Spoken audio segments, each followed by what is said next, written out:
All right. Good morning, everybody. It's Wednesday, 12/14, December. I think I'm all bundled up in Los Angeles. It's 37 degrees. I do have the garage door shut, though, so it's not as cold this morning as it was yesterday. All right, let's get into it. Kyler Murray out for the season. Colt McCoy may start. So for your fantasy guys that have questions with maybe Lamar Jackson or had Kyler Murray, they're maybe talking about going with Trace McSorley, maybe the third string. So you never know. I mean, the looks like the Cardinal season's obviously over. Maybe it's time to evaluate players and see what they have for the rest of the season. So that's Colt McCoy is out, and then I think the biggest news was overnight that the Giants signed the San Francisco Giants signed Carlos Carrera to a 13 years, $350 million contract. That's a crazy amount of money, but 13 years. I like how baseball spreads it out to 13-year deals. That's how long you can play baseball. I like going to the games. Games are fun to watch, but you gotta give big cash to have them stick around for a long time. Well, let's stick with the NFL. The NFL also has a Monday, or I think it's a Monday night game. Yeah, standalone. Baker Mayfield and the Rams, which you're not going to see. Sean McVay already said that you're not going to see Cooper Kupp this season, so it's going to be Baker Mayfield. So I want to know if you guys want to see Jordan Love versus Baker Mayfield, or do you want to see Aaron Rodgers versus Baker Mayfield in that game? And then the other kind of fantasy footballish news, you're going to be without Deebo Samuel going down the stretch for your fantasy playoffs. Looks like he's out. It looks also like Damian Pierce is out for the Texans, which is a strange move. They made a really strange move. They claimed Benjamin off of waivers for the Cardinals, and the Texans signed him, and then they released him. And Pierce is out for the week, so they got Rex Burkhead going for him right now. And then that's about it. And they're going to they signed Driscoll to the main 53 offense, 53 man roster. So it looks like they're going to go with a two-headed monster of Mills and Driscoll and run the ball, see if they can keep that first pick in the NFL draft. So they're not going to miss out much there. I was talking yesterday about Tua, and I think I was pretty accurate with that. He doesn't feel comfortable. I was talking about how he didn't feel comfortable dropping back in the pass and looked a little awkward. Dan Orlovsky also pointed out that game and the last two games, Mike McDaniels didn't make any adjustments. He kept throwing the ball over the middle and not running the ball like he used to. So I think he got a little bit out coached there. So I'm not going to be so hard on Tua. We'll see what he does in the short week turnaround. Hill's still hurt, is in the ankle injury, but so still staying with the NFL, you got obviously Debo out. Dallas Goedert could play. This just in off the waiver wire. Dallas Goedert he has a 21 practice day window to start. So if you're looking for tight end, hopefully he can play this week or next week. Cooper Kupp, envision no scenario about Cooper Kupp coming back. Brock Purdy. If you guys got Brock Purdy out there in fantasy football, that's awesome.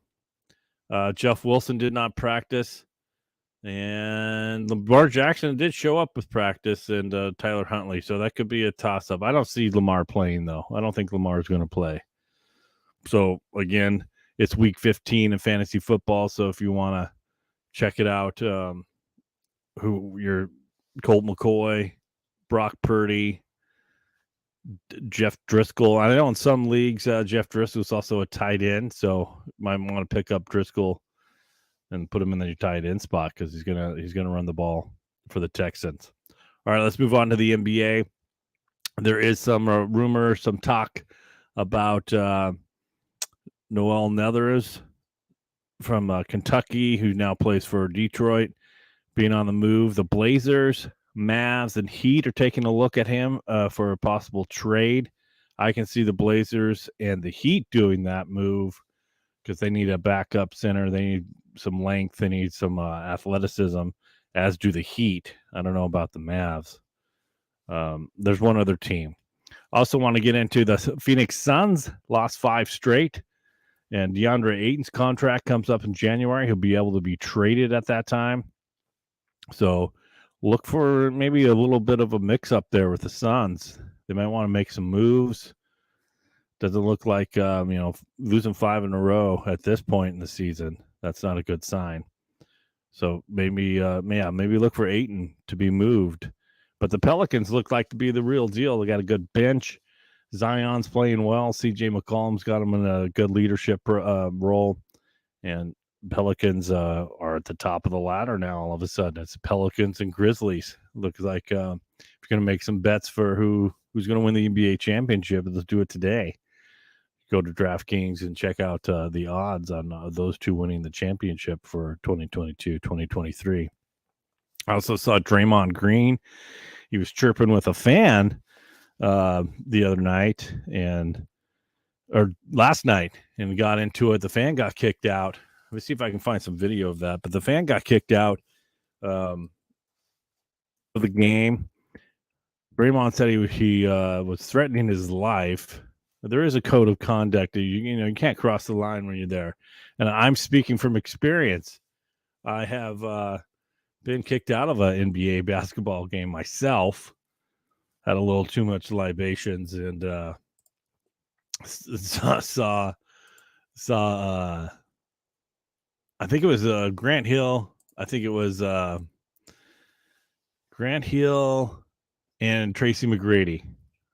A little too much to drink there at the Blazers Rose Garden in the late 90s, and they asked me to leave, so I was good with that. As I should leave. Let's see. Almost got it here. See if we can go full stream. And boom.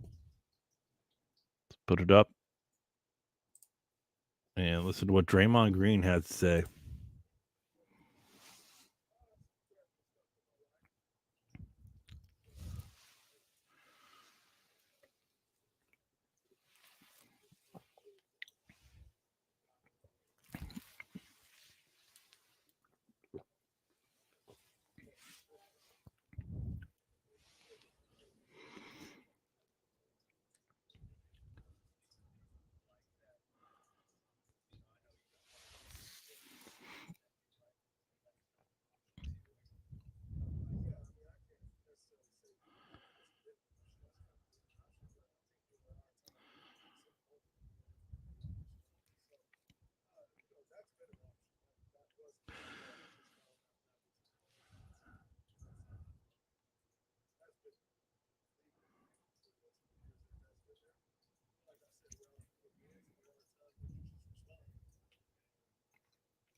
So I don't know. Draymond Green, it seems like he doesn't do his podcast show anymore, but he's seems to be staying in the news with his eccentric, attitude.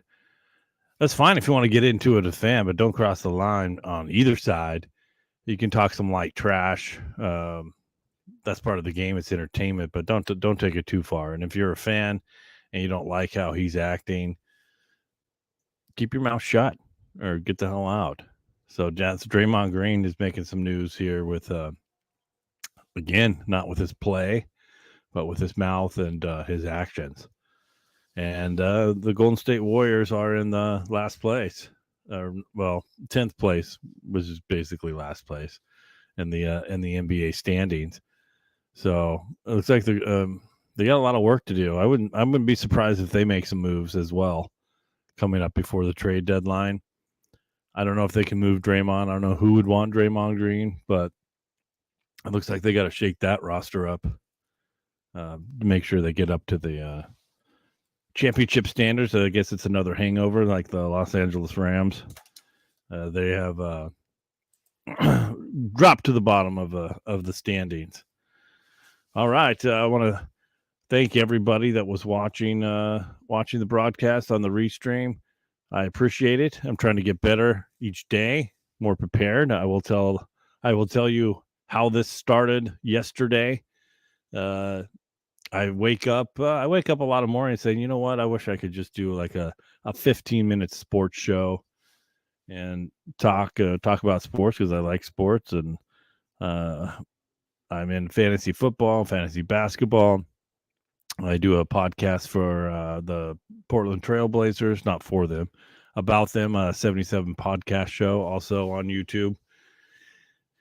So I woke up and I said, I woke up yesterday and was like, just do it. Get in the game. Get out there. So I woke up at 5:15, came straight to the garage, turned on the live StreamYard, and got out there and started talking. So here I am. I think I'm going to do it at 5:30 every morning, see if I can progress and get a little bit better. Excuse me. It's a lot easier when you see like a 0. And I've been live for 11 minutes. You see a 0 up there because now I'm just talking to myself. There's no pressure. Let's get into why we think about baseball. So why would you 13 years, $350 million, and the San Francisco Giants didn't make the playoffs last year. Dodgers look like they're kind of rebuilding themselves, lost some free agents. So I'm a big baseball fan. I love going. I'm going to put it on mute so I don't keep coughing. I learned that from Peter King. Peter King always, sometimes when you hear Peter King on Dan Patrick or anywhere else, he's so I'll give you that pleasure of not hearing me cough.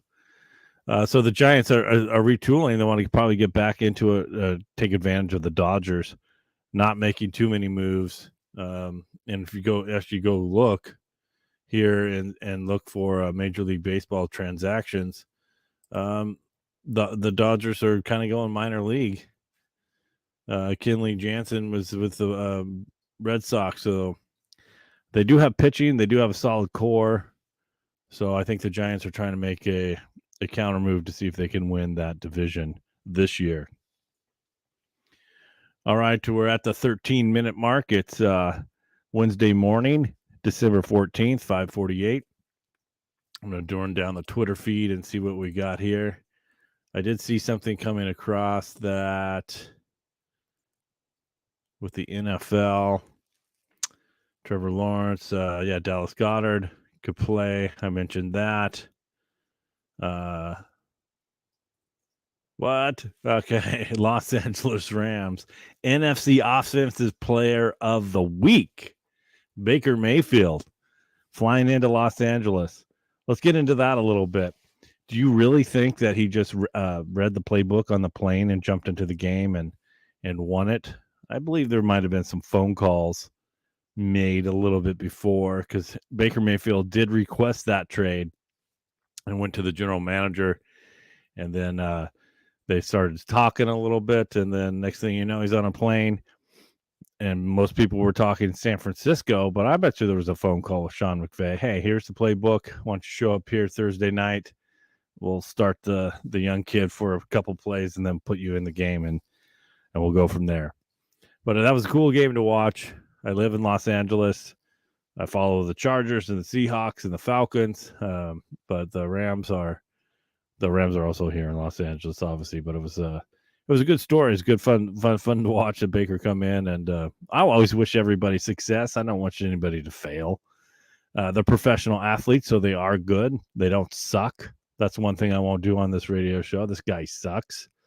I will talk about their attitude when they're playing, and I'll also try to stop saying and. I'll get some more filler words. Maybe my filler words will be like or so.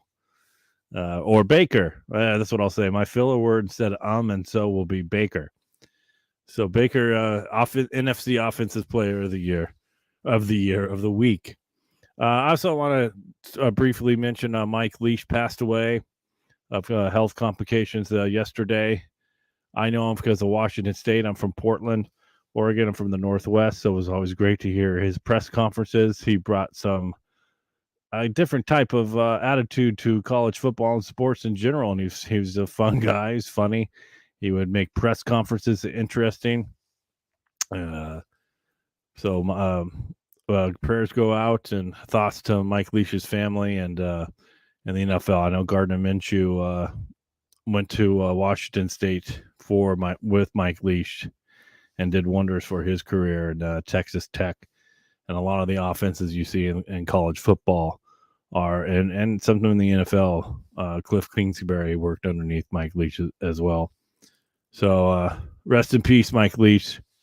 You'll be missed in the football world. Looking forward to later this afternoon. I guess we're going to look to see what's going on with, I guess, any waiver wires and see if Lamar Jackson's going to play.